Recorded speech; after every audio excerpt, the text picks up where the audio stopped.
I realized the light within me on the day that seemed the darkest. Imagine for a moment that your mind is no longer pulled by the familiar noise of life, but is slowing down like a still lake at dawn. When the turbulence softens even a little, you will notice a small, quiet space, very subtle, yet undeniably real. Years ago, it was in a moment of silence like that I first sensed the light inside me. It was not a dramatic burst, like in religious stories, but a fragile glow, like the faint lamp at the end of a hallway, when every room is dark. Yet strangely, even a little light was enough to make the darkness in my heart no longer absolute. At that time, my world was still chaotic. Work was difficult, my body was tired, and my relationships were tangled with misunderstandings. But the instant that inner light appeared, I understood that no circumstance could touch the deepest part of me. In a world where people rush after everything on the outside, I realized there was a truth beyond time waiting for me to return. That truth said that within every human being there is an untouchable point of light, a place no one can harm and no hardship can extinguish. I called that light the light of the inner self, but you can call it whatever brings peace to your heart. It is not a pretty idea for comfort, but a spiritual presence that can shape your life in ways you have never imagined. When that light appears, even if very small, it feels like a bridge made not of stone, but of a quiet clarity. It stretches from where you stand to a calmer place where you can breathe without feeling threatened by life. I remember that feeling clearly. It did not solve my problems instantly, but it changed the way I stepped into them. And that is the turning point. Some words are not meant to be heard, but to awaken. They are not meant to convince you, but to open a door that has always existed within you. That first spark told me that the journey of a human life does not begin with changing circumstances, but with recognizing the light that has never left. And from that day on, I began to discover a simple but powerful truth. When the mind is illuminated, the body responds with strength. When the inner world is at peace, the outer world rearranges itself to match. If you are hearing these words now, perhaps the light within you is also ready to awaken, just as the light once awakened me. When the soul drifts away from itself, have you ever felt that way? There are days when you stand in a crowded office, yet feel as if you are standing alone in an empty station. It is not physical loneliness, but a feeling that is hard to name, like an important inner string has snapped, and you do not know when it happened. Everything outside still functions, the children still go to school, the bills still need to be paid, the meetings still happen, the voices and laughter of others still sound the same.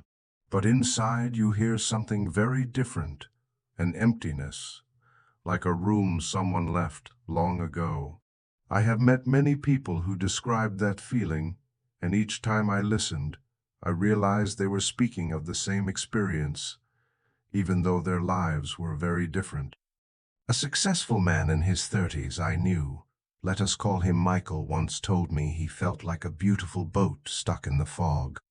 Not because he lacked achievements, but because he could not feel life flowing through him.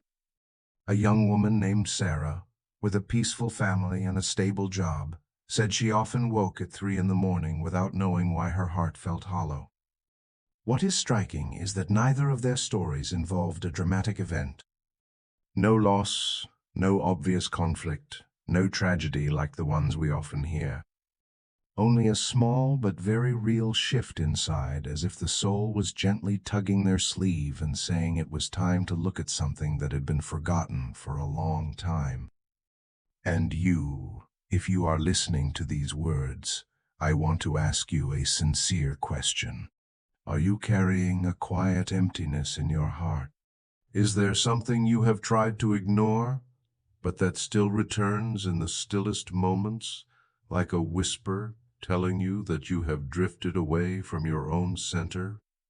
Thank you for being honest with yourself, even if you answer only in your thoughts. Sometimes simply naming the truth already softens a part of the heaviness. That uneasiness is not a sign of failure. It does not mean you are on the wrong path or missing something. In fact, it is often a sign that you have gone far enough from your true self. But speak up. That uneasiness is an invitation like a small, persistent bell asking you to return to the light that once carried you. I used to believe that the emptiness had to be filled by something external. I tried increasing productivity, reading more books, setting more goals, connecting with more people. And like many others, I thought that when I did enough, had enough became enough, the emptiness would disappear. But then I realized a truth that was both soft and sharp. The emptiness did not ask for more. It asked me to stop. It asked me to look at the place I had long avoided. It asked me to come home. Home here is not a location, but a state. It is where you can sit with yourself without feeling awkward, without pretending, without having to adjust your identity to fit anyone else. It is where you hear the small voice reminding you that you were created from light, not from panic. And when I looked at people like Michael or Sarah, I saw the same pattern. The moment they stopped running outward and turned inward was the moment the darkness inside them began to dissolve. Not because they solved everything, but because they realized darkness had never been their essence. I remember an afternoon speaking with Michael. He said he felt separated from God and from meaning. I looked at him and gently said that no one can be separated from the light that lives within them.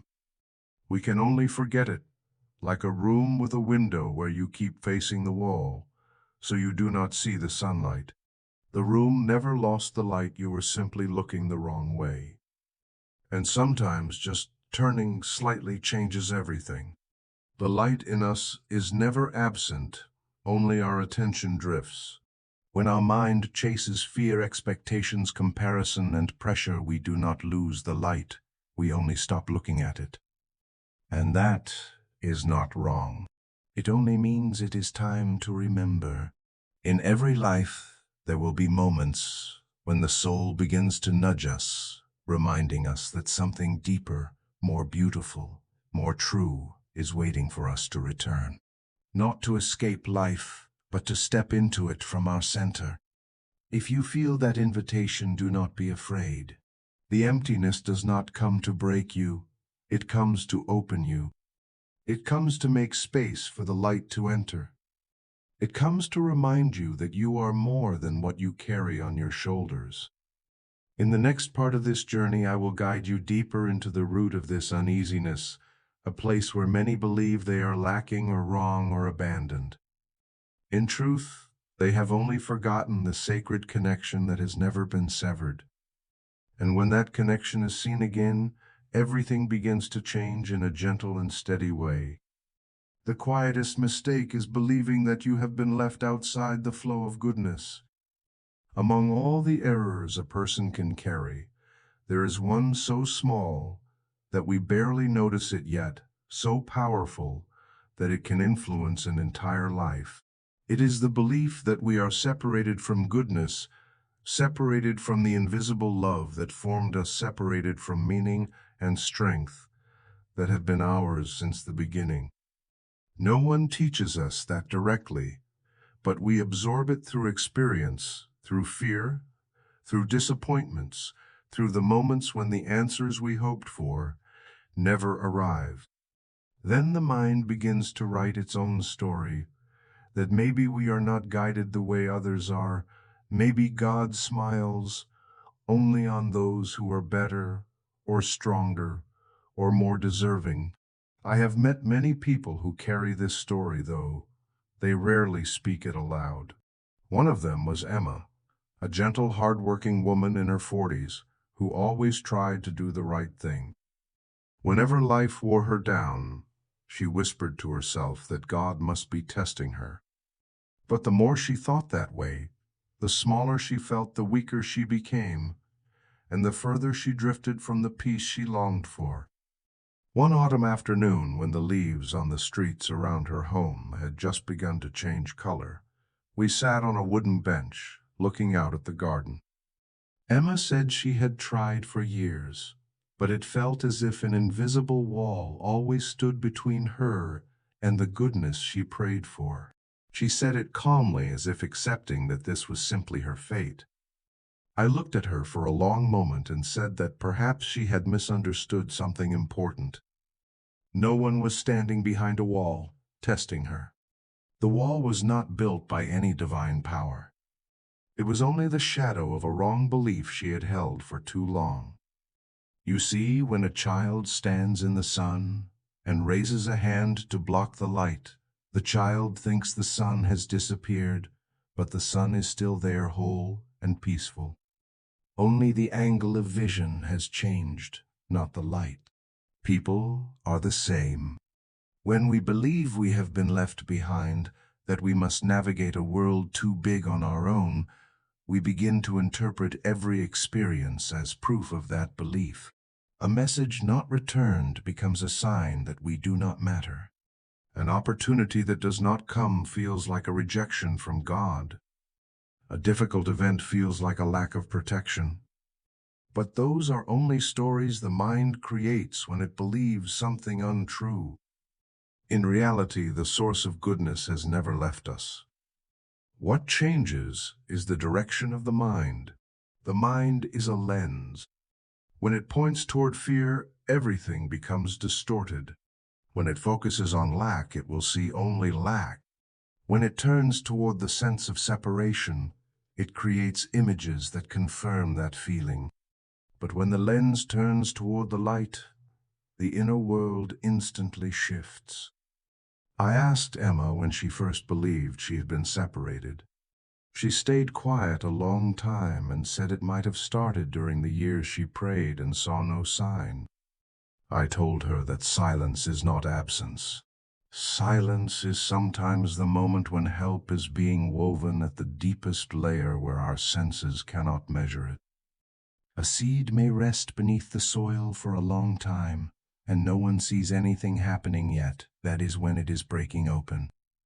No one calls that the absence of life. It is simply life working in its own way. People often forget this. We conclude too quickly that we are abandoned when we have not yet witnessed the quiet movements rising to lift us. When we believe in the illusion of separation, we begin to see life as a battle. We try to prove ourselves worthy, to earn love, to earn recognition. The more we try, the more tired we become, because no one can find outside what already lives within. Emma asked me how she could know she had never been separated from goodness. I told her to look at her deepest desires, the longing for peace, for love, for light. These desires do not come from fear. They come from her true nature. No one longs for what does not belong to them. People long for what is already theirs but forgotten. There was a long silence after that, and I knew she had begun to hear something, not in my words, but in herself, because truth, when recognized, is never loud. It simply helps us remember who we are. And here is what I want to tell you. There is no real separation, only forgetting. There is no real abandonment, only misunderstanding. There is no real loneliness, only misplaced attention. When you feel cut off from goodness, it is not truth, but a cloud passing across the sun. The sun has not disappeared. It is waiting for you to remember. And the moment you begin to question the feeling of separation, the light is already returning. In the next part of this journey, I will bring you to the place where the shadow first forms, not to frighten you, but so you can see that once you understand it, it can no longer lead you. Every form of suffering has a root, and when the root is seen in the light, it has no power left. The mind is like the weather, and you are the one who creates the climate of your own life. There are mornings when you wake up and cannot explain why the whole world seems a little heavier. The light outside the window is the same, your schedule has not changed, the people around you are behaving as they always do, yet inside you, a slow-moving cloud begins to form. The interesting thing is that this cloud does not come from circumstances. It is created in the very first moments when you open your eyes. Because the mind, like the weather, can shift in seconds, and it always begins with a single small thought. I once spoke with a man named Daniel, a responsible and devoted person with many good things in his life. Yet every morning he felt an invisible pressure on his chest, as if the day ahead was not new, but a repeat of old worries. When I asked him what he usually thought in the first second of waking, he said that his first thought was always that he was about to fall behind, about to fail, about to race against time. I looked at him and understood that the issue was not his schedule or responsibilities. It was the atmosphere he created before even getting out of bed. People often believe that feelings come from circumstances, that when things are stable we will feel peaceful, and when things are unstable we will feel heavy. But the truth works in the opposite direction. It is the inner climate that shapes how we step into circumstances, not the circumstances that shape the climate. In other words, the internal weather decides the external weather we experience. If the mind is cloudy, even good opportunities look like challenges. If the inside is tense, a casual comment from someone can feel like a blade. If we begin the day with fear, we will notice everything that confirms that fear. Not because the world is against us, but because the mind has a strange trait: whatever it focuses on grows. I remember a simple example shared by an elderly man I respected. He said the mind is like a garden. If left unattended, weeds will grow first because they root quickly and spread fast. To see flowers, you must be intentional. To keep weeds from overtaking you, must notice what you water each day. A person who enters the day with the belief that pressure awaits will unconsciously search for pressure to confirm it. A person who believes life is always difficult will see difficulty before ease. A person who believes they are not enough will interpret every reaction from others as rejection. It is not that life plans to discourage us. It is that the mind is wearing a lens that distorts the colors. This is not said to blame us. It is said so we understand that the inner climate is something we can consciously reshape. It belongs within our ability to choose, and it begins with the smallest shift in attention. Years ago, when I had to face many things at once, I noticed that some days life felt open, and some days it felt tight. But when I looked closely, the cause was not the events. It was the way I looked at the events.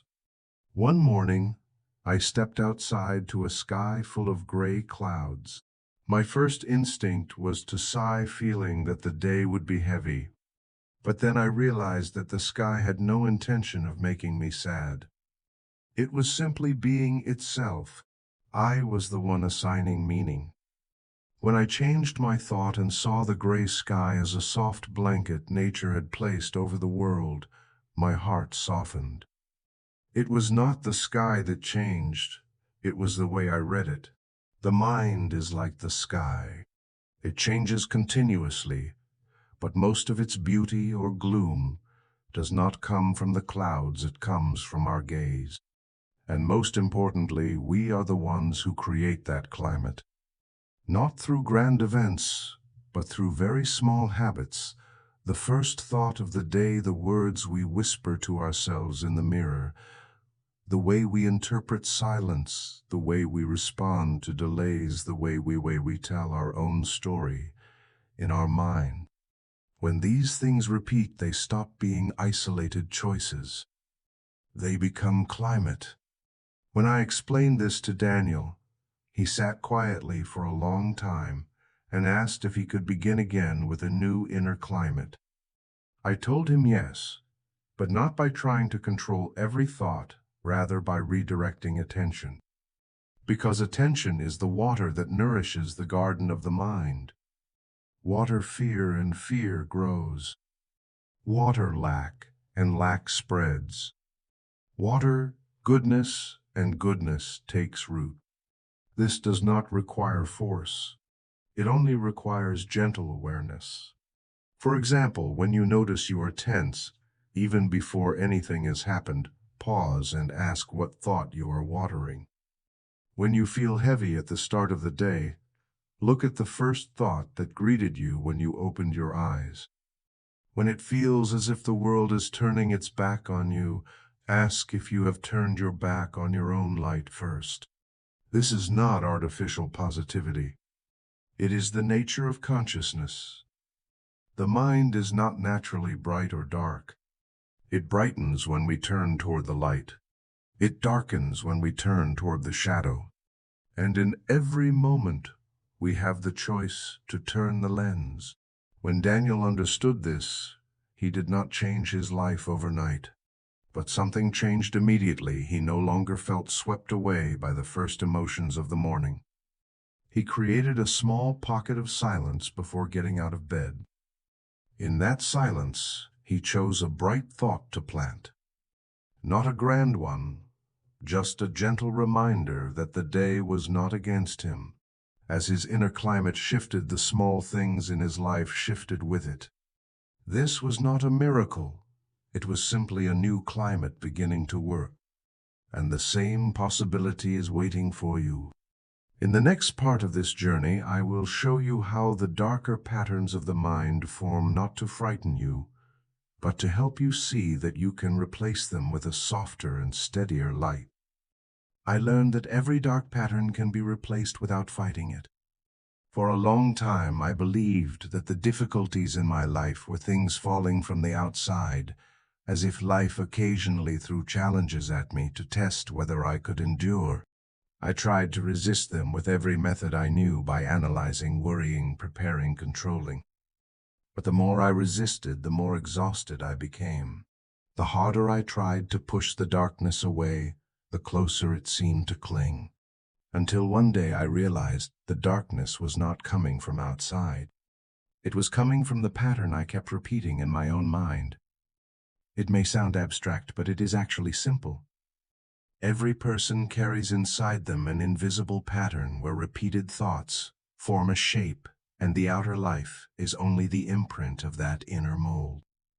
Some people carry a mold of lack, so even when money comes and goes, they never feel enough. Some carry a mold of abandonment, so even when they are loved, they still fear people will leave. Some carry a mold of failure, so even when they work hard, things tend to fall apart right before success arrives. My own dark mold was the belief that my body was always weak. I remember those years clearly. The slightest fatigue made me frightened of falling ill. Hearing someone talk about sickness made me imagine myself going through the same thing. I carried a vivid image of a fragile version of myself. And because that image had been rooted for so long, my body obediently responded to the picture my mind had painted. I did not know I was the one coloring the canvas of my life. Only when I began learning about the power of inner imagery did I understand that the dark mold was not an enemy. It was simply an old habit of the mind. And habits can be replaced. I did not replace the dark mold by fighting it. I replaced it by building a brighter one. Each morning before thinking of work, I spent a few seconds imagining my body breathing lightly and strongly. I did not imagine anything extraordinary, only a steady, peaceful strength. At first, my mind resisted. It said I was deceiving myself, but I did not argue. I simply continued planting the new image, patient, like a gardener sowing seeds in soil that the day before was full of weeds. The change did not come from a dramatic moment. It came from the quiet repetition of light. One day I realized I had gone through an entire morning without a single fearful thought about my health. It was not a miracle, but I knew I had replaced the old mold with a lighter one. From that experience, I began observing others more closely. I saw how dark molds operate in subtle ways people do not notice. Like the story of Robert, a gentleman I once worked with. He often said he was not good enough. It was not harmless humility. It was a mold. When he walked into meetings, the mold made him shrink. When he received new tasks, the mold made him fear failure before he even started. When he was praised, the mold made him doubt his own success. And one day, exactly as the mold had shaped him, he made a mistake and concluded he had predicted it. But he had not predicted it. He was simply living in the mold his mind had imprinted onto his life. One afternoon after work, Robert told me he wished he could change everything, that he wished he was stronger, more confident, more courageous. I looked at him and said he did not need to change everything. He only needed to change the mold, because the mold is the cause. The circumstances are the effect. When the mold brightens, life brightens with it, like a lantern that needs only one small flame to make the whole frame glow without adjusting a single fold of paper. Many people believe that to change their life, they must change the circumstances. But that only makes them more tired. Circumstances are not the beginning. They are the mirror. You cannot fix a mirror by touching the mirror. You change the reflection by changing what stands in front of it. And what stands in front of it are your thoughts, your repeated images of yourself, of others, of the world. When I understood this, I no longer tried to erase the dark mold. I simply replaced it. I did not tell the old mold to leave. I invited the new one to arrive. And the mind, like a room with light, does not need to sweep out darkness. It only needs to open the door for light to enter. When I told this to Robert, he laughed and said it sounded too simple. I nodded and said, "It is simple but not easy because it requires patience." The dark mold was created by hundreds of repetitions, and the bright mold must be repeated in the same way. But once you begin, the change has already happened. The dark mold is no longer whole. It has a crack. And light always begins from the crack. Looking back, I realized something hopeful. No dark mold is permanent. No mental habit is impossible to change. No inner image is stronger than your will when you decide to rebuild from the ground up. The dark mold is only powerful when you cannot see it. When you see it, it begins to fade. And when you replace it with a bright mold, it dissolves like an old dream that no longer fits you. In the next part of this journey, I will guide you into the 3 deepest emotional layers that feed the dark mold, not to frighten you, but to help you see that the light within you is strong enough to pass through each one. Because you are not your mold. You are the one who can reshape it at any moment. You are the one holding the mold, not the one being held by it. Light does not fight darkness. It only needs to be faced in the right direction. One evening, I sat alone in a small room with a desk lamp beside the window. Outside, the wind was strong and the shadows of the trees moved across the wall like dark ink strokes. I remember thinking that the darkness seemed proud, as if it had taken over the whole room. But when I turned the lamp slightly, the light erased most of those dark patches at once. I learned a simple lesson that night. Darkness never had real power. It is strong only when the light has not been directed toward it. The human mind works the same way. The dark pattern, the fear, the old memories, the disappointment, the words we once heard in the past, all these things gain power only when we keep looking at them. But when we turn our attention elsewhere, Darkness cannot hold its place. It does not disappear through effort, it disappears through replacement. I once tried to fight my fears. The more I fought, the stronger they became, like trying to push water away with your hands, only to make the waves grow. Much later I understood that the fear was not big. I was standing in the wrong place. I stood with my back to the light, so everything looked threatening.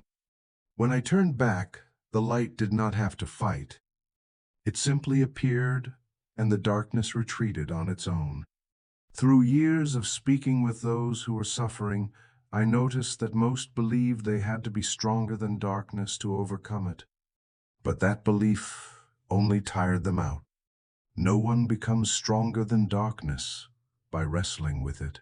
You become stronger only when you remember your source of light.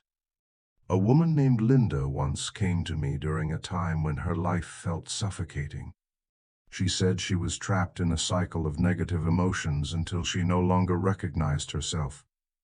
She tried many things, focusing on positive thoughts, trying to forget the past, finding activities to distract herself.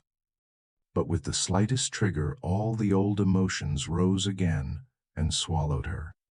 I asked her what she usually did in her mind when these emotions appeared. She said she tried to push them away.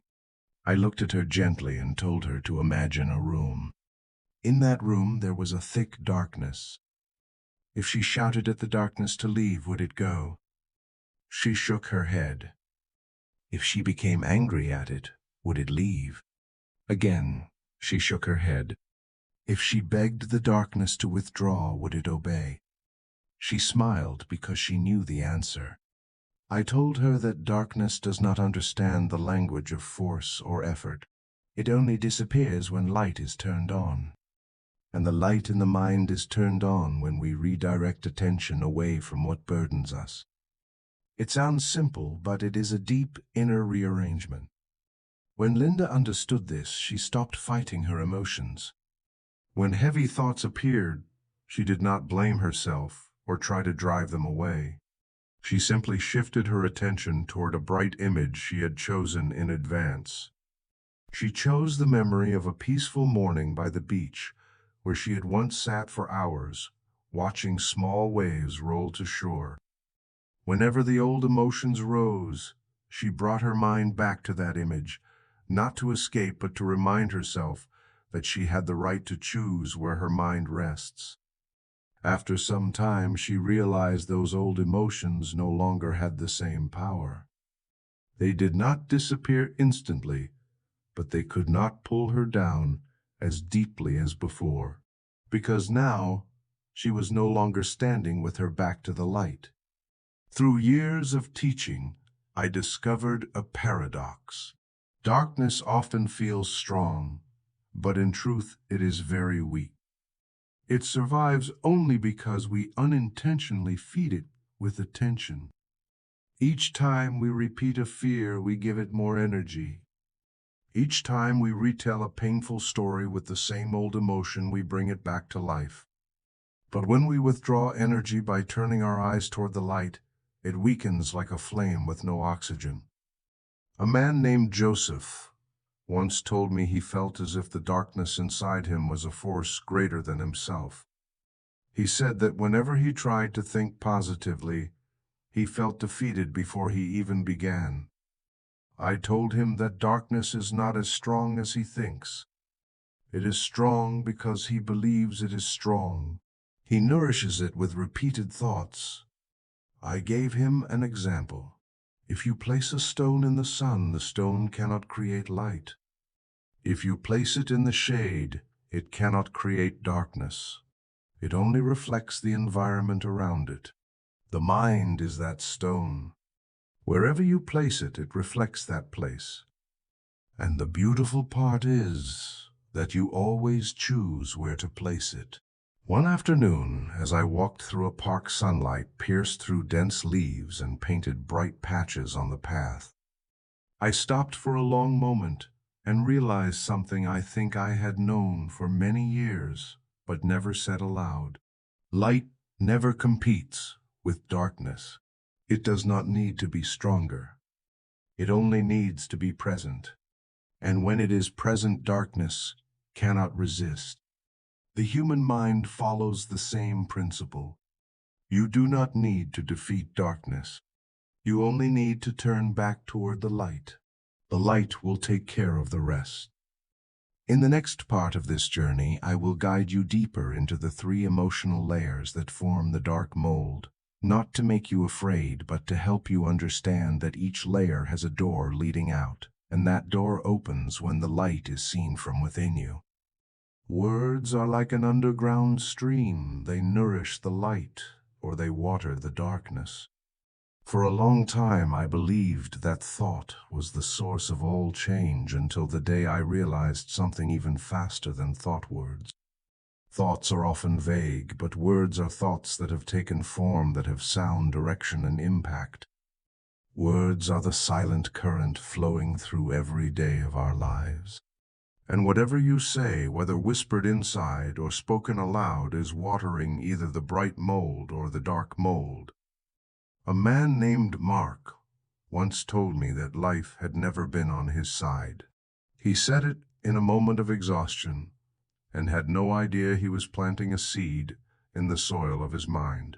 The next day he repeated it to himself. A week later, he repeated it to his friends.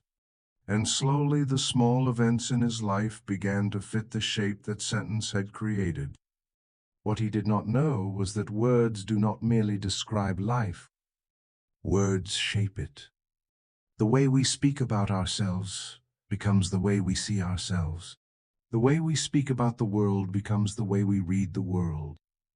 And words repeated long enough become commands to the mind. I remember a period of tension in my own life. Every morning as I stepped out of bed, I said a harmless-sounding sentence: "Today will probably be tiring again." I said it just to sigh, but my mind heard it as an instruction. It prepared for tiredness. It looked for signs of tiredness. It magnified every small sensation in my body. Only when I changed the sentence to something simple, like "Today I choose to hold myself in peace," did I realize that words create the rhythm of a day. Not everything changed instantly, but my awareness changed first. It was like changing the background music of my life. I began stepping into each task with a softer tone. And as I held that tone long enough, the things around me began to move in the same rhythm. Words are powerful because they enter us without asking permission. A sentence spoken in exhaustion can imprint more deeply than a prayer spoken in haste. A sentence spoken from fear can carve into the dark mold more sharply than a new determination can. That is why I often tell those who come to me to observe their words before trying to change their circumstances. A woman named Amelia came to me during a season when she was overwhelmed by work. She often said she could not take it anymore, that everything was too much and too heavy. I asked her what not taking it meant. She was silent, then admitted she could still handle things, she was simply tired. I told her that each time she said she could not take it, she was betraying her true strength. Her words made her smaller than she really was. And when words shrink our image of ourselves, the mind engraves that smaller image. When Amelia replaced that sentence with something more true and brighter, like "I am learning to move more gently with myself," she changed the rhythm of her life without changing her job. The work did not grow lighter. She entered it with a larger sense of self. Words do not need to be grand or forceful. They only need to face the right direction. One day, while watering plants in my yard, I realized something simple.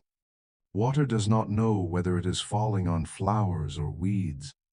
Water only makes whatever it touches grow. Words are the same. They do not know whether they are nurturing what you want or what you do not want. They simply enlarge what you repeat. And for that reason, what you say about yourself is one of the most powerful creative acts of your life. You do not speak to convince some power outside yourself. You speak to tune the frequency within. One bright sentence can change an hour.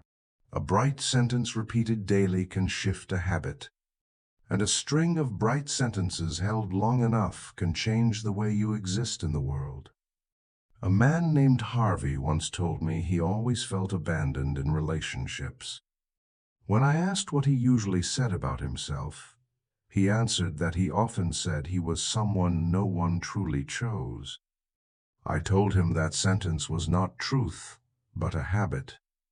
And that habit worked like a command shaping the entire way he perceived love. It made him see coldness even when there was none. It made him anticipate departure even when no sign existed. When he replaced that sentence with "I am opening my heart to see the love that is already in my life," the first thing that changed was not other people, but his own perception. He began noticing the care he had ignored. He began feeling warmth in small moments. The world did not change. His words changed and the world followed. I once heard someone say that words can open the gates of heaven or open the gates of hell in a single moment. I do not think of this in a religious sense, but in a spiritual one. Heaven and hell are not far away. They exist in the atmosphere our words create. When we speak from fear, we pull down the curtain of darkness. When we speak from light, we open the door for peace to enter. You do not need to speak grand sentences. You only need to speak those that reflect the bright truth within you. Even a simple sentence like "I am learning to love myself gently" can soften an entire day. In the next part of this journey, I will guide you into the art of creating bright inner imagery, because words are the doorway, but imagery is the home. And when the two work together, the bright mold becomes a steady reality in your life. Bright imagery, a new home for the mind to return to. There is a truth. We often overlook everything we see with our eyes existed first in the mind. Not in its full form, but as an inner picture, an inner mold, a sketch made of thought. And if we are attentive, we will notice that nothing in life arrives by accident. It arrives from the images we have held inside longer than we realize. When I understood this, I began observing the images I was unconsciously creating every day. It was surprising to see how busy the mind is drawing pictures even when we do not ask it to. When we are afraid, it paints the worst scene. When we are disappointed, it paints a future without color. When we are tired, it paints a path full of obstacles. What makes these images powerful is the emotion attached to them. A dark picture soaked in fear carries more weight than many encouraging words. A picture of loss, held with sadness, can overshadow an entire future, and the mind does not distinguish between the images we want and the images we think by accident. Whatever is repeated, the mind treats as truth. I remember walking through a park one morning. An elderly man was standing by the lake, drawing swirls on the surface of the water with a small branch. Each swirl he made spread outward, merging with others, until you could no longer tell which ripple belonged to which stroke. I watched for a long time and suddenly realized that the mind works exactly like that lake. A single small image, when held, creates wider and wider ripples. And those ripples weave together into our inner climate. The question is never whether we create images, but what images we are creating. A woman named Grace once came to me with health concerns. She said that whenever she thought of her body, she could not stop imagining the worst possibilities. She did not know that these pictures were forming a dark mold her body was responding to. I told her that bright imagery is not denial. It is an inner correction. When she began imagining her body stronger, brighter, lighter, her body did not change immediately, But her mind changed first. It stopped sending fearful messages. It stopped building the dark room she was forced to live in every day. And I told her that if she kept these bright images alive, even imperfectly, her health would find a new path. She did not do it perfectly. Some days she forgot. Some days she felt weak. Some days the dark pictures returned. But each time she remembered and chose a bright image again, she added another brick to her new inner home. Many people do not know that a bright image does not need to be grand. A complicated picture will only strain the mind.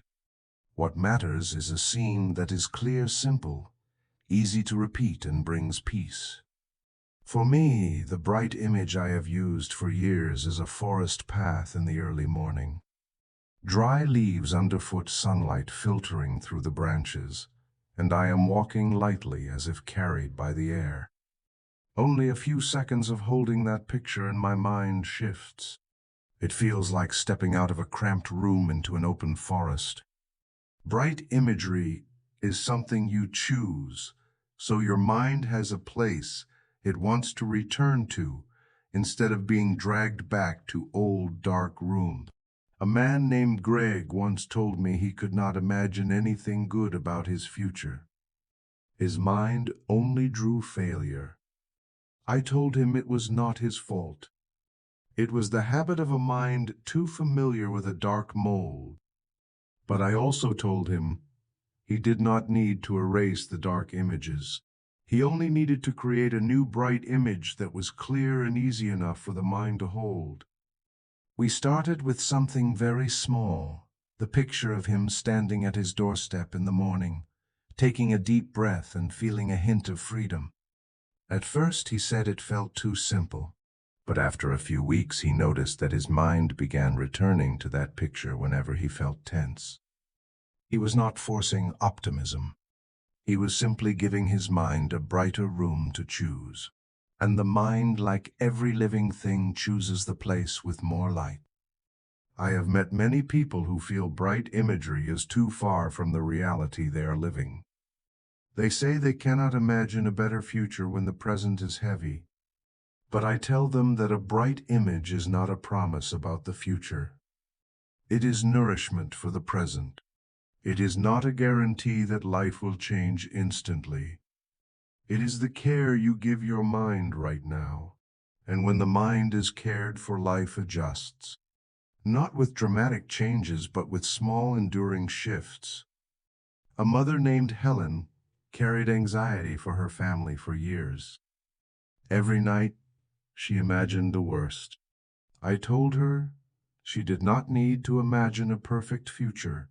I invited her to try a small picture, her family sitting around the table under warm light, no one saying anything, but everyone feeling at peace.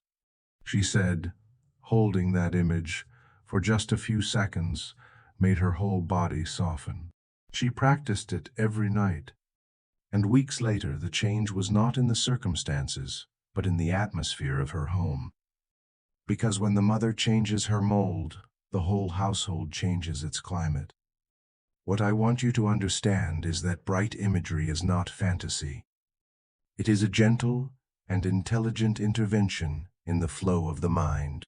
It creates a new anchor, a new track, a new place to return to. And anyone can build a bright image, even the most skeptical person. In the next part of this journey, I will show you how to maintain the light as a daily discipline, not to make you perfect, but to help the light become the natural climate you live in. Because imagery is the home, and discipline is the breath that keeps that home lit. The discipline of light keeps the inner flame alive, even when life changes its colors. There is something many adults do not realize. Peace does not arrive through a grand awakening, but through very small actions repeated in the right way. A flame shines not because it is stronger than darkness, but because it is tended to consistently. The human mind is the same. It does not need to blaze every day. It only needs a gentle rhythm of discipline to keep the light from being covered. Through years of observing people who experienced deep transformation, I noticed their common strength was not vast knowledge or fierce determination, but the discipline of light. A kind of discipline that carries no pressure, no demand for performance, no expectation of perfection. It only asks for presence. A woman named Clara once told me she often lost her calm, even though she had read many books and listened to many spiritual teachings. I asked her how many minutes a day she returned to her center. She was silent. Then she said she only did that when something went wrong. I smiled because that is so common. People often seek the light only when darkness has already filled the room. But light is not a fire extinguisher. It is a habit. And when it becomes a habit, it shifts the atmosphere on its own. The discipline of light has three simple parts, simple enough that many underestimate them: holding the first second of the day, pausing at the right moment, and ending the day in peace. These three do not replace your life. They change the foundation on which your life moves. Their power lies not in grandeur, but in consistency. Morning is the most sensitive time of the mind. It is like soil touched by dew, where any seed planted will root quickly.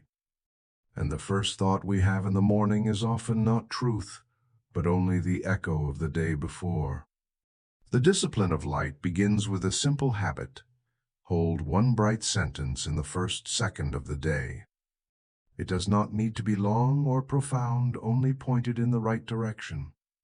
I once taught a man named Samuel to practice this. He was in a season where life felt overwhelming. I told him he did not need to solve all of it. He only needed to choose one sentence to place himself on the frequency of light in the very first second. He chose the sentence, "I step into today with the peace already within me." At first he struggled because his mind always raced into lists and responsibilities. But after a few weeks, he said his mornings began to feel lighter. Not because his life had fewer problems, but because his mind was no longer pulled away. The first second of the day became an anchor. When held consistently, that anchor spread light through the whole day. The second part of the discipline of light is pausing at the right moment. People often think they are exhausted because of events, but they are exhausted because they do not know how to pause. There is a thin line between awareness and overload, between focus and tension, between effort and self-depletion. The discipline of light invites us to pause in the smallest moments. Pause one breath before replying, pause 3 seconds before reacting, pause 20 seconds before entering a stressful space. These pauses seem tiny, but they are the cut points where darkness loses its grip. One afternoon, I watched a young mother who had been worn out by her 3-year-old child. Each time the child cried, she reacted immediately in tension. I asked her to try pausing 3 seconds before responding. She looked unsure, but she tried. The result moved her to tears. 3 seconds were enough for her to return to the gentleness she thought she had lost. Those 3 seconds are not time. They are light. Pausing is not about controlling, it is about returning. Returning not to competence, but to the light of being. The discipline of light does not demand strength. It only asks you to remember. The final part of the discipline of light is ending the day in peace. The mind has a strange habit. It sleeps according to the last thing we tell it. If you end the day with unfinished business, the mind carries that unfinished state into sleep. If you end with regret, the mind repeats those scenes in the dark. But if you end with gratitude, even gratitude for simply learning how to live, the mind falls asleep in gentle light. I practiced this for many years. Some nights I was very tired.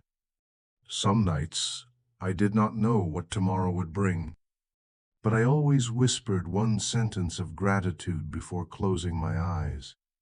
Not gratitude because everything was good, but gratitude because the light was still within me, even when I could not feel it fully. And I noticed something remarkable. Each time I gave thanks in the dark, my mind woke the next morning with new strength.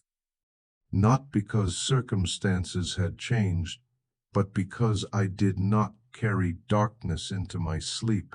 Now I want to ask you a question as a way for you to measure your own inner rhythm. Among the three parts of this discipline of light, which one do you feel you are missing, holding the first second, pausing at the right moment, or ending the day in peace? Your answer matters because it shows where you are on the journey back to your inner light. And thank you for being honest with yourself in this moment. What I want you to understand is that this discipline does not make you perfect. It helps you maintain your connection with the most luminous part of yourself. And once that connection is steady, life naturally adjusts to match your new frequency. Not through dramatic events, but through subtle, deep, and lasting shifts. In the next part of this journey, I will guide you into healing the body from within, not through force, but through the return of light into every breath and every fiber. Because the body is the truest mirror of the soul's climate.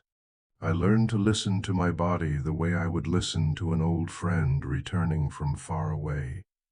For many years, I treated my body like a machine that needed to function well, so I could continue with my plans. But the deeper I went into the inner journey, the more I understood that the body is not a machine. It is a companion so sensitive that every emotion, every belief, every tension, and every ray of light in the mind leaves an imprint on it. When I began seeing my body as a friend, everything changed. I stopped blaming it, stopped demanding from it, stopped seeing it as a burden. I began listening, and that listening became a form of healing I had searched for outside myself for years. One winter morning, I woke with a heaviness in my chest. I suddenly understood that my body was not complaining. It was speaking. I placed my hand on my chest and quietly asked, "What are you trying to tell me?" The heaviness did not disappear, but something softened. And I understood that for many years my body had been carrying what I did not dare to face. From that day on, I began observing my body the way a father watches a child who has been silently enduring. I noticed that some areas always felt tight, as if holding a secret. My shoulders carried weights I never admitted. My stomach held old anxieties I had not untied. My breath became shallow whenever I tried to appear strong. I began speaking to each part, not with words, but with presence. When I placed my attention on a painful spot, I often whispered inwardly, "I am here, you are not alone." The strange thing is that the pain did not vanish instantly, but it softened as if finding someone to pass the burden to. In my conversations with students, I often invite them to observe their bodies in this way. A man named Andrew once told me he had shoulder pain for years. He assumed it was bad posture or overtraining. But when I invited him to place his hand on his shoulder and ask, "What are you holding?" he burst into tears. He said he always felt he had to hold up the whole family. His shoulder did not hurt because of posture. It hurt because of the belief that if he collapsed, everything would fall. And his body had been loyal enough to hold that belief until he was ready to see it. I once met a woman named Lily who always had stomach pain before important meetings. She thought she had an illness, but every test was normal. When we sat together and observed, she realized her stomach held the fear of judgment she had carried since childhood. She did not know that each time the fear arose, her body tightened to protect her. Because she had never acknowledged it, the body continued speaking through pain. When she began placing her hand on her stomach and whispering that she was safe, the pain came less often. Not because of a miracle, but because the body finally heard the answer it had been waiting for. I realized the body does not want control. It wants understanding. It does not want force. It wants listening. Every system in the body speaks its own language. The heart speaks in rhythm, the lungs in breath, the stomach in tension, the back in weight, the hands in trembling or warmth. And if we sit quietly for 5 minutes, we will hear them. The body always knows when we are living away from our essence. It knows we are tense before the mind admits it. It knows we are sad before we let ourselves feel it. It knows we are resisting life before we realize it. And the beautiful thing is that it never blames us. It only calls us home. A young student named Jacob once told me that whenever he tried to appear strong, his neck stiffened and his voice weakened. He thought he had a throat problem. But when we sat together and I asked him what he had been hiding from himself, he said he feared being seen as not good enough. His neck was tightening like a door jammed shut so no one could look inside. Only when he admitted this did his neck soften for the first time in years. I have seen moments like this too many times to believe the body is separate from the spirit. Body and mind are not two things. They are the same river. And wherever the river is blocked, the body speaks. Healing is not fixing.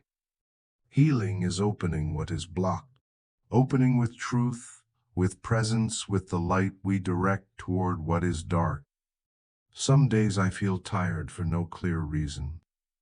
In the past, I would work harder or ignore the feeling. Now I sit down, place my hand on my chest and ask, "What do you need?" Sometimes the answer does not arrive as words, but as a deep breath I did not expect.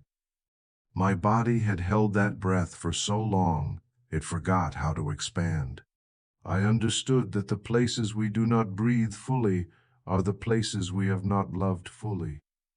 And I began loving my body the way I love an old friend who has been loyal without ever being thanked properly. None of this is technique. It is becoming more honest with yourself. The body never lies. It does not know how to pretend. It only reflects the climate of the mind. When the mind is bright, the body opens like a door unlatched. When the mind is dark, the body folds like a locked room. What convinces me that the light is real within us is not that I understand it intellectually, but that I see it reflected in the body each time I return to myself.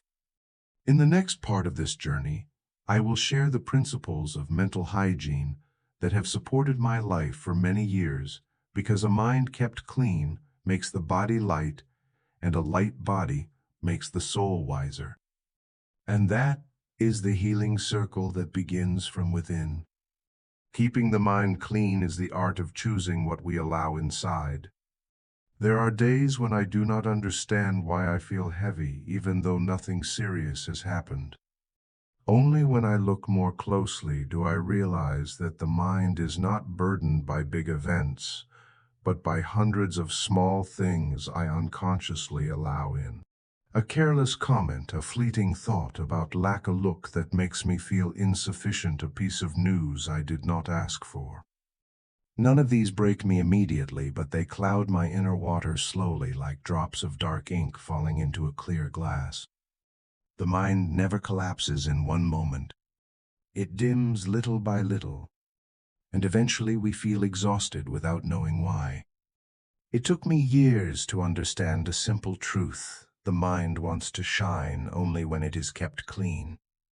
Not clean in a moral sense, but clean in the sense that images, thoughts, and emotions that do not match our deeper nature should not be allowed to cling for too long. Just like a room, if we never open the windows, dust forms even when we do nothing wrong. The mind is the same. If it is not refreshed, it accumulates what does not belong. The first thing I learned was to observe a thought right when it appears. If it makes my heart shrink, I know it does not come from the bright part of me. I once guided a man named Jonathan through this practice. He was intelligent, responsible, and yet always tired, although his life was not truly difficult. As we spoke, I discovered he spent entire days reacting to everything. A late reply made him anxious. Someone's complaint made him sad. A thought about the future made him uneasy. I told him his fatigue did not come from life, but from not knowing how to filter what was allowed to stay in his mind. After a few weeks of observing, he said something I still remember: "I did not know my mind was receiving so many unnecessary things." He was right. The mind does not hold only what we want, it holds everything we refuse to release. One of the most important principles of mental hygiene is not letting the mind drift with thoughts that are not guided. Not every thought that appears has the right to remain. I used to think I needed to deal with every thought, but I realized some thoughts do not need solving, they only need to be returned to where they came from. A fear is not always a signal. Sometimes it is just the echo of an old habit. A doubt is not always intuition. Sometimes it is the memory of an older version of ourselves. Keeping the mind clean is not about preventing thoughts, but about not letting thoughts steer us when they do not carry light. I learned to ask one simple question whenever I felt myself slipping into darkness: does this reflect who I want to become? If the answer was no, I let it go. No arguing, no analyzing, no trying to understand. Just release. Not all darkness deserves explanation. Another principle of mental hygiene is choosing the emotional material you allow to touch you. Some people think they are being empathetic, but instead get pulled into the emotions of others until they lose their own clarity. I used to be like that. I thought I was listening, but I was letting the heavy stories of others fill my mind without a filter. Until I learned that empathy is not carrying someone else's sorrow. It is keeping your light strong enough for them to remember their own. When I changed how I listened, everything became lighter. I no longer carried other people's stories into my sleep. I heard them but did not hold their darkness. From that point, I slept more easily, my heart grew lighter, and my inner world became calmer, even during turbulent days. Along with emotion, words must also be filtered. Some words seem small, but carry enough negative weight to shift the entire tone of a day.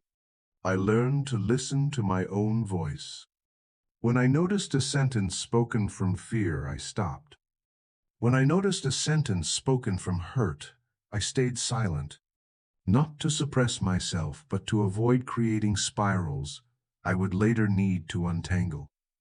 I remember one afternoon when a student of mine, Olivia, told me she felt heavier every time she spoke something negative. I asked her to repeat a simple reminder: let your words lift you, not lower you. After a month, she told me the atmosphere in her home changed completely, simply because she stopped speaking sentences that added darkness. Keeping the mind clean also means knowing how to rest at the right moment. Not physical rest, but mental rest. Moments without purpose, without demands, without analysis. These are the places where the mind self-repairs. People fear silence because in silence they hear themselves. But through hearing themselves, they discover what needs healing. Years ago, I began giving myself a few minutes a day to sit still and do nothing. At first, it was hard. My mind resisted asking for tasks and noise. But then one day I felt my mind sigh, as if returning to its rightful place. From that day, silence became a loyal friend and the doctor of my soul. Before I end this part, I want to invite you to do something small but meaningful. If these words helped you see a part of your mind that needs cleansing, leave a comment saying, "I am ready to change," or simply the number 1. Sometimes one gentle declaration is enough for the mind to open a new path. And thank you for taking one more step into the light right now.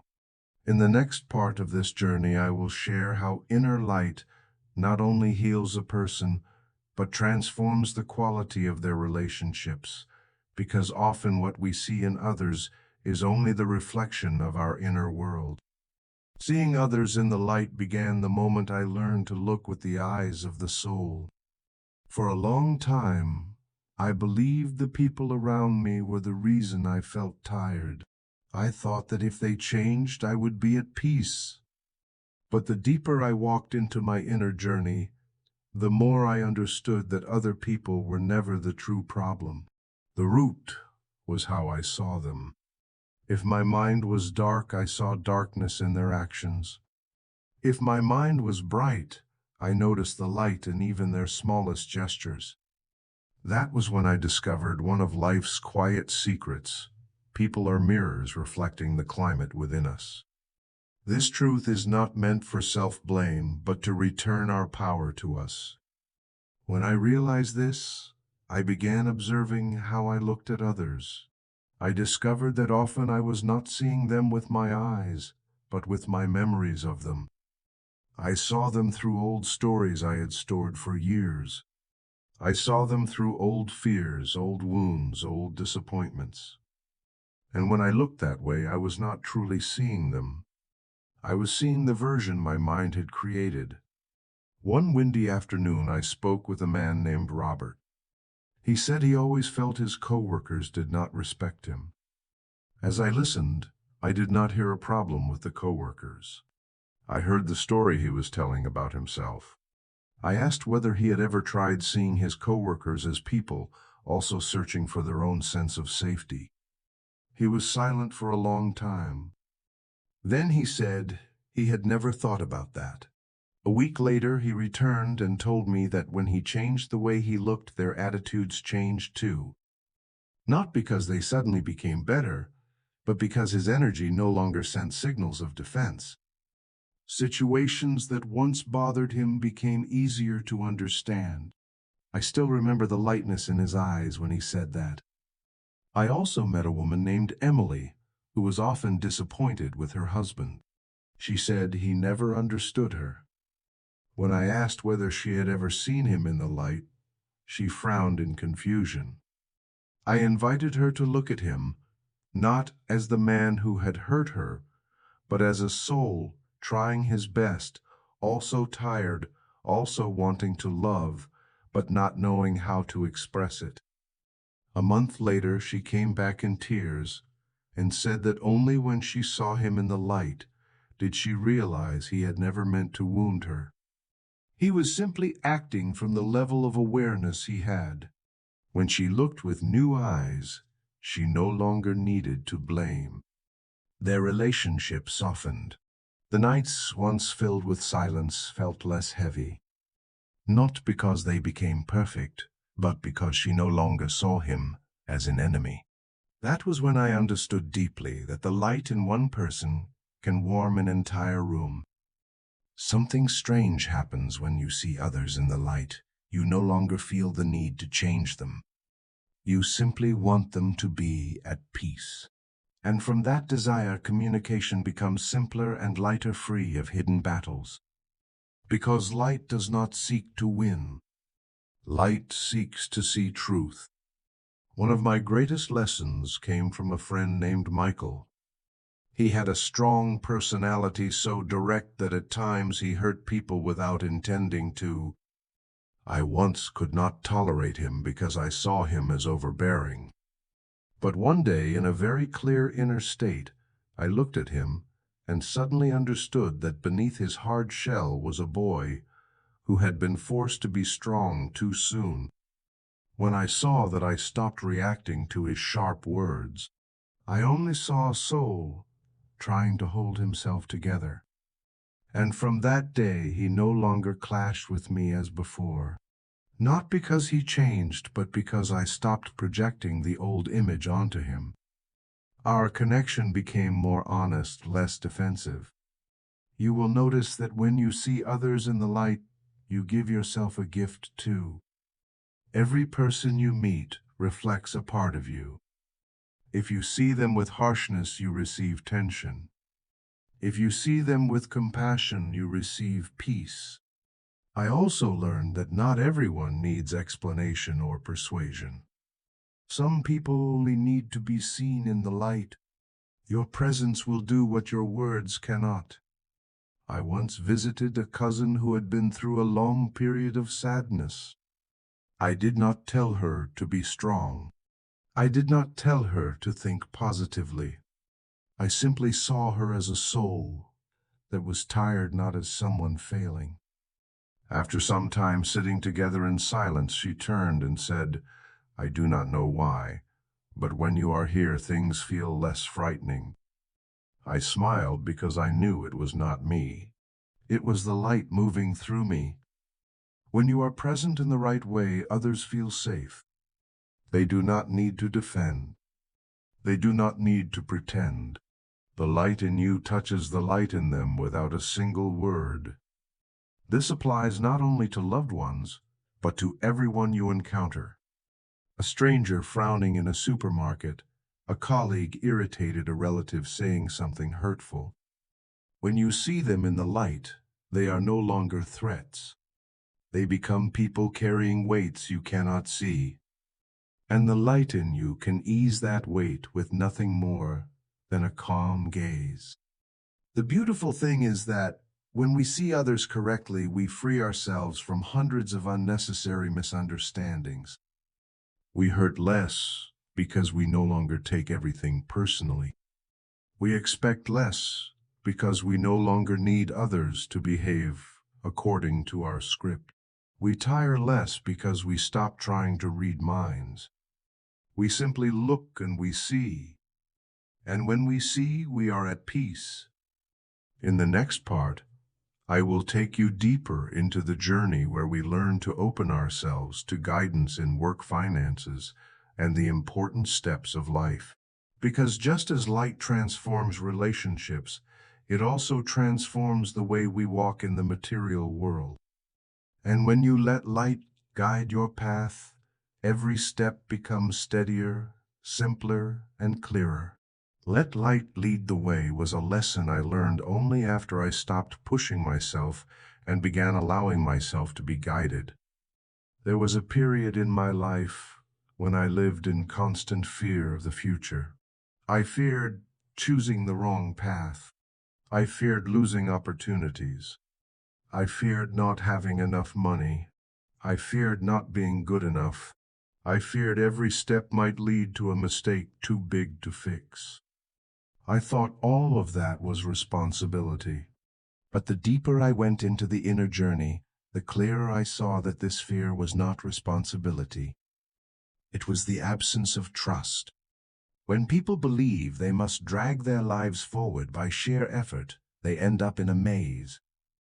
Only when they understand that a light is always working within them do they begin to know what true guidance feels like. I remember sitting by a window one day watching leaves being carried in unpredictable directions by the wind. Suddenly, I realized I was living like those leaves, being blown around by invisible forces of anxiety and pressure. I wanted something solid to hold on to, but the more I tried, the more exhausted I became. That was when I understood my exhaustion did not come from outer challenges, but from trying to run ahead of the light. I had never waited to be guided. I only chased what I thought I should do. From that day, I began a small practice that changed everything. Every morning, I placed a hand on my chest and whispered, "Show me the next step." Not the whole path, just the next step. And strangely, when I stopped trying to control my entire life, doors I had never noticed began opening on their own. I remember a student named Daniel who fell into a deep career crisis. He worked hard but felt no meaning. When I asked if he had ever asked to be guided, he looked at me as if I was speaking a foreign language. I told him guidance is not something that comes from outside. It arises inside. It does not come as thunder. It comes as a quiet but steady thought. I told him to begin with the same question I asked myself. A month later he returned and said that whenever he sat quietly and asked for guidance, a clear thought arose, telling him to learn a skill he had avoided because he feared it was too difficult. He followed it. 6 months later, that skill became the foundation that led him into the most meaningful work he had ever done. This was not magic. It was alignment between inner light and outer action. I also met a woman named Grace, who was overwhelmed by financial pressure. She said she had tried everything but nothing was improving. I invited her to practice guidance, not as waiting for money, but as waiting for clarity. I told her to ask not how do I get more, but what is the right thing for me at this moment. A week later, she realized she had been clinging to a job that drained her simply because she feared there were no alternatives. Guidance did not tell her to quit immediately. It simply showed her that her exhaustion came not from poverty, but from standing in the wrong place. When she allowed herself to be honest with that truth, new opportunities began appearing little by little. Eventually, she chose a new path that allowed her to breathe again. I learned that guidance does not come to those who push. It comes to those who listen. When you hold everything too tightly, there is no space for intuition to move. And intuition is the softest voice of the light within you. It never forces. It invites. It never makes you panic. It brings peace, even when the road is not yet visible. Many people confuse guidance with desire. Desire says, I want things to be this way. Guidance says this is your next step, even if you do not understand the whole picture. Desire pushes you ahead. Guidance moves you in the right rhythm. I learned that guidance often comes with 3 gentle signs. The first is a lightness in the chest. When a direction is right, it does not create tension. It creates space for the breath to move more freely. The second is unexpected patience. Even without seeing results, you no longer feel rushed. The third is natural alignment. Not everything becomes perfect, but small steps begin to fit together without force. I have used these 3 signs for many years in my work. Once I was about to accept a large project. It sounded impressive, yet inside me, there was a heaviness. When I asked whether I was being guided to take it, the answer came as a dense silence. No lightness, no alignment, no inner patience. I said no. At first I thought I was being foolish. But months later, that project encountered many problems, and I realized I had been protected by a wisdom beyond reasoning. I once accepted a tiny opportunity I would have overlooked if I had judged with my eyes. But my chest felt light. My breath softened. And a clear feeling said, this is yours to do. I followed it. That small step led to many doors I never imagined. And I understood the light always guides us toward what is right, not what is grand. One of the greatest obstacles to guidance is the fear of lack. Lack of money, lack of time, lack of security. But I realize lack is only a feeling, not a truth. When I focus on lack, I tense. When I focus on light, I soften. And when I soften, support begins to arrive. Not because I demand it, but because I am no longer blocking it. Many think finances are far from spirituality, But finances may be where light is most visible. When the mind is clear, decisions are clear. When decisions are clear, flow begins. When flow begins, you are led to the right place, the right people, the right timing. Not by luck, but by alignment. And alignment always feels light as breath. Looking back now, the strongest steps of my life did not come from planning. They came from guidance. They did not come from panic. They came from silence. Not from calculation, from trust. And if there is one thing I want to place in your heart here, it is this: do not try to see the whole path. Ask only for the next step. The light never misleads. It guides at the pace your soul can bear. In the next part, I will take you into the deepest region of this journey, where I learned to stand firm, even in the longest nights of the soul. Because guidance is present even in darkness. But in those moments, we must learn to hear with the heart instead of the mind. The dark night of the soul is when light grows quiet, so it can become strength from within. There were nights when my mind became so silent that even the prayers I repeated for years no longer rose inside me.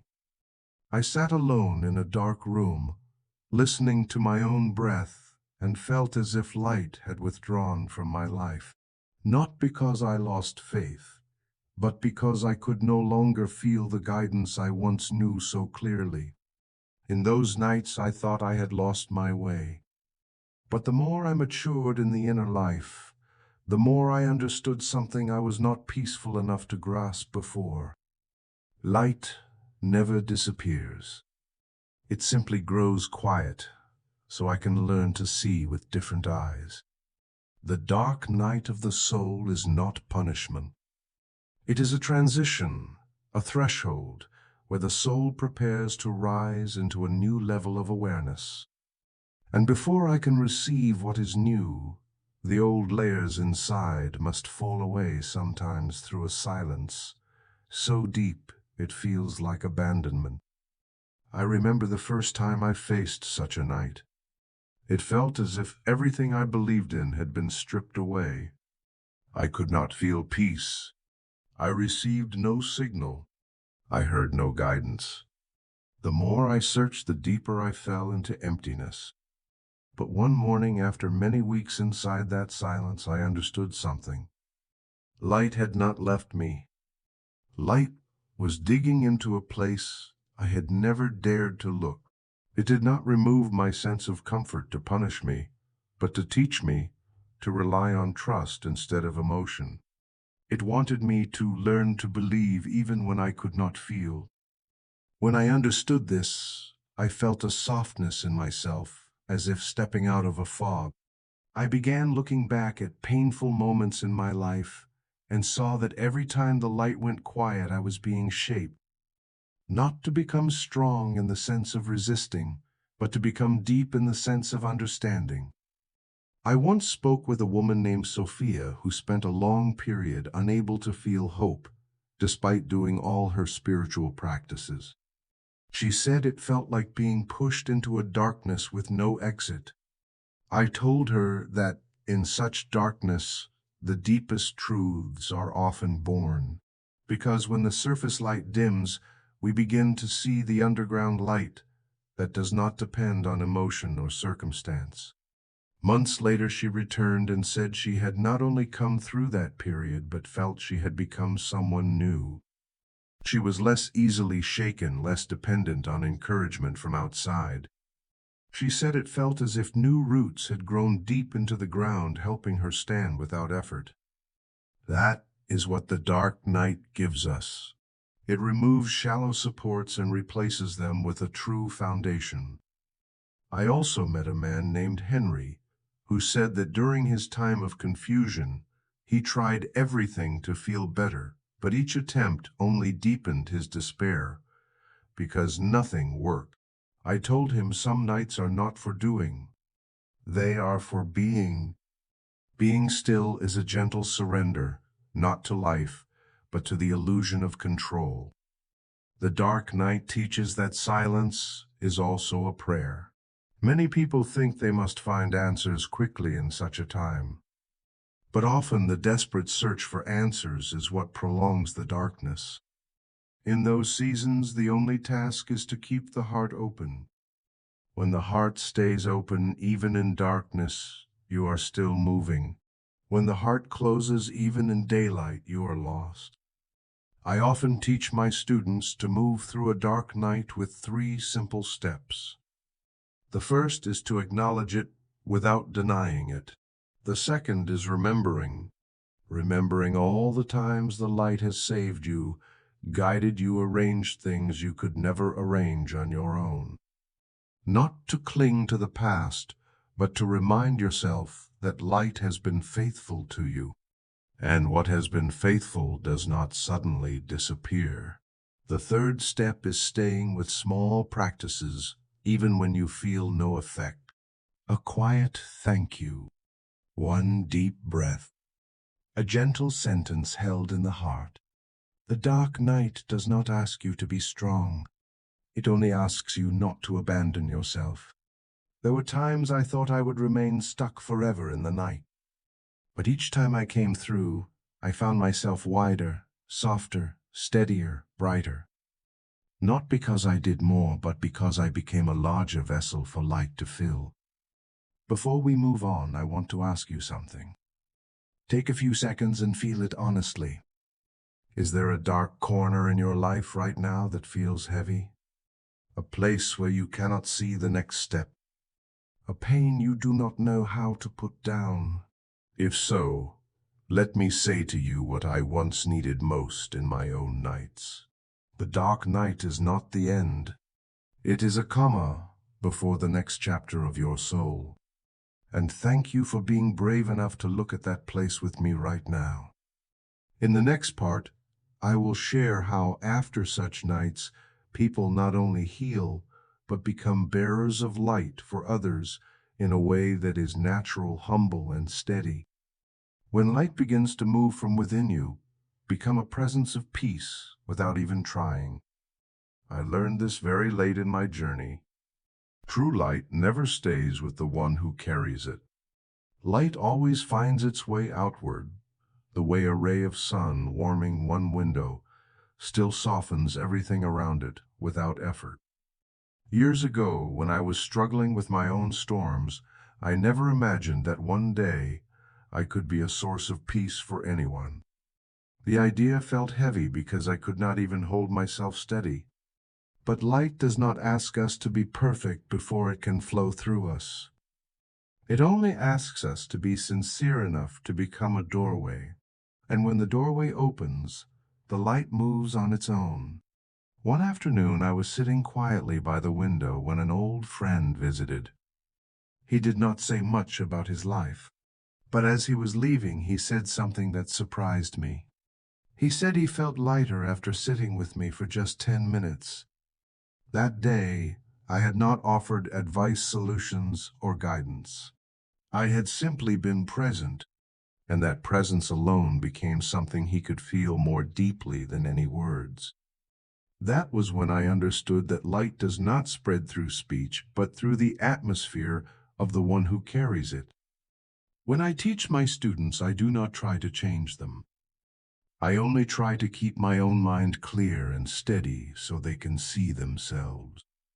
A woman named Helen once told me that when she was near me, she saw the best version of herself, and that made her want to live as that version. I knew it was not something I did.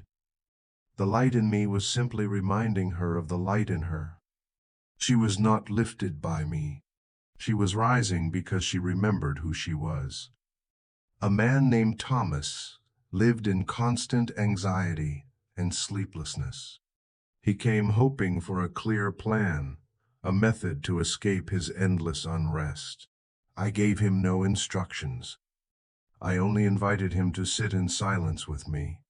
At first he was restless, but slowly his breath softened, his eyes relaxed, and he said his heart no longer pounded the way it usually did.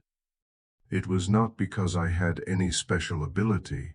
It was because when a peaceful mind enters a room, it softens everything around it. A calm glass of water placed beside a spilling one will always share a little of its stillness. Peace never stays in one place. It flows toward where it is needed. I never set out to become someone who supports others. But as I healed the darker corners of myself, as I walked through long nights, as I learned to stand still, even when I could not feel the light, I became more spacious inside. And in that spaciousness, I became a place where others could rest for a moment, a small shelter of the soul. Not so they could depend on me, but so they could remember that they too have a shelter within themselves. The more I let light guide me, the less I felt the need to speak. I began to believe that words are only a tool. Presence is the true influence. There were moments when I only smiled or listened, and the person in front of me found their own path without my instruction. Light does not fix anyone. It simply shines on the right spot and allows everything else to unfold naturally. A young woman named Marissa once came to me exhausted and tears pouring down her face. After she calmed, she asked how I could stand in peace while she was falling apart. I told her peace was not something I created. It was something I allowed. I had learned not to disturb my own peace, and I invited her to try the same.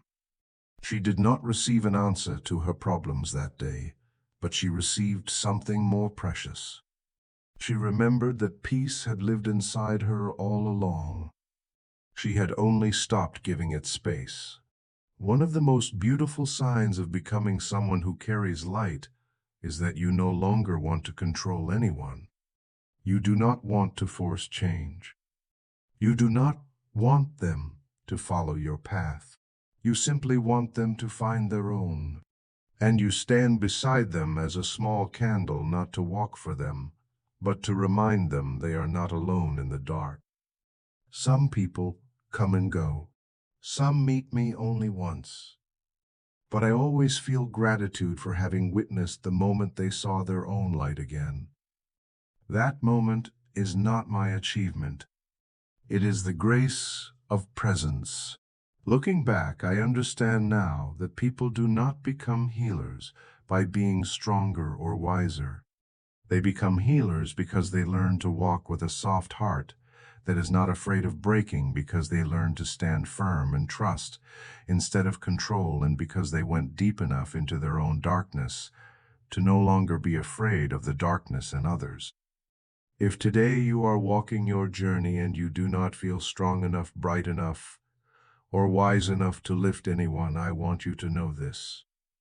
The light inside you does not need you to be strong. It only needs you to be open. A heart once broken has more windows for the light to pass through. And sometimes simply by standing there without rushing, without judging, without withdrawing your presence, is already a healing that you do not realize you are offering. In the final part of this journey, I will guide you to the place where light becomes not only peace, but purpose, direction, and the quiet voice that shapes the way you live. When the quiet voice within becomes the compass of your life, light is no longer something you search for only in difficult moments. It becomes where you live. It becomes your atmosphere. It becomes the natural rhythm of your soul. And from that moment on, you no longer try to maintain peace. Peace becomes the ground you stand on. Every decision, every step, every word begins to rise from a place so deep that you could only hear it after learning how to be still. It took me years to understand that the most important voice in my life never came from the world outside. It did not come from crowds, from expectations, from fears, or from praise. It came from a quiet place inside me, still as a lake at dawn. Only when I moved slowly enough did I realize that voice had been whispering all along.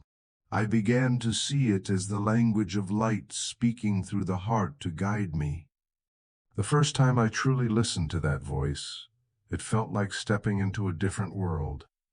Not a world with fewer challenges, but a world where every challenge carried a deeper meaning, a softer rhythm, a wiser invitation.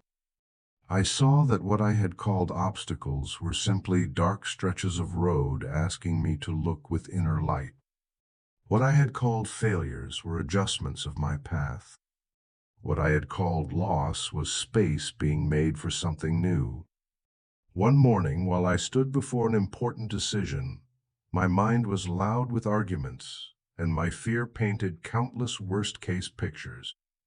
Yet, underneath all that noise, a small voice said only 4 words go in this direction. I did not know why. I had no evidence, but the stillness in that voice made it impossible to ignore. I followed it. Only later did I realize that choice opened a journey I would never have entered if I had relied on logic alone. When light becomes the compass of your life, you begin to notice subtle changes.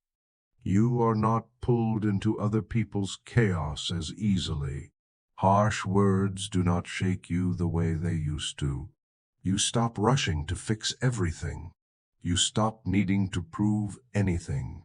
Instead, you walk with a gentle certainty, the kind that comes from knowing each step is supported even when you cannot yet see the ground ahead. Through this process, I learned something I wish I could place in your hands more than any other lesson.